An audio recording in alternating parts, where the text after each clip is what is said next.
Evening ஸ்நாக்ஸாக உங்கள் வீட்டில் கோதுமை மாவு இருந்தால் அதை வச்சு இந்த மாதிரி ஒரு ஸ்வீட் பண்ணலாங்க. டேஸ்ட் ரொம்பவே நல்லாயிருக்கும். இதுக்கு நான் ஒரு பாத்திரத்தில் 1 1/2 கப் அளவுக்கு வெல்லம் எடுத்திருக்கேன்.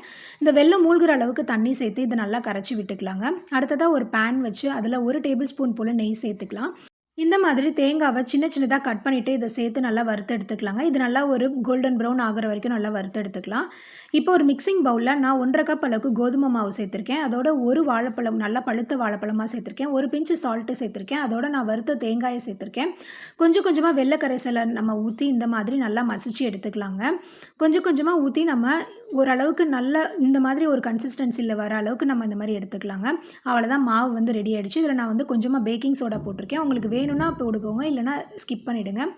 இப்ப நான் வந்து அடுப்புல பணியார சட்டி வச்சு அதில கொஞ்சமா எண்ணெய் தான் விட்டுருக்கேன். எண்ணெய் விட்டுட்டு நான் வந்து கொஞ்சம் கொஞ்சமா இந்த மாவ வந்து ஒவ்வொரு குழியிலயும் ஊத்தி எடுத்துக்கிட்டேங்க. ஒரு சைடு வெந்ததுக்கு அப்புறமா இன்னொரு சைடு சேர்த்து திருப்பி போட்டுக்கிட்டேன். அவ்வளோதான் சூப்பரான ஒரு ஈவினிங் ஸ்நாக்ஸா கோதுமை அப்பம் வந்து ரெடி ஆயிடுச்சு. இதே மாரி நீங்களும் வீட்ல ட்ரை பண்ணி பாருங்க. ட்ரை பண்ணி பார்த்துட்டு எப்படி இருந்ததுன்னு எனக்கு கமெண்ட் பண்ணுங்க.